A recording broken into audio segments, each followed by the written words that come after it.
Hi and welcome. In this video, I'll show you how to turn off the navigation sounds you hear when you use the remote control. So grab your remote and from the home screen, we'll head over to the right-hand side to settings. And from here, we come down and across to display and audio. Within display and audio, go down to audio.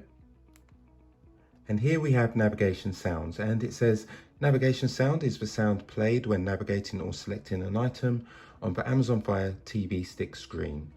Press select to turn off the navigation sounds. So we shall click off, and when you use your remote now, you won't hear those sounds.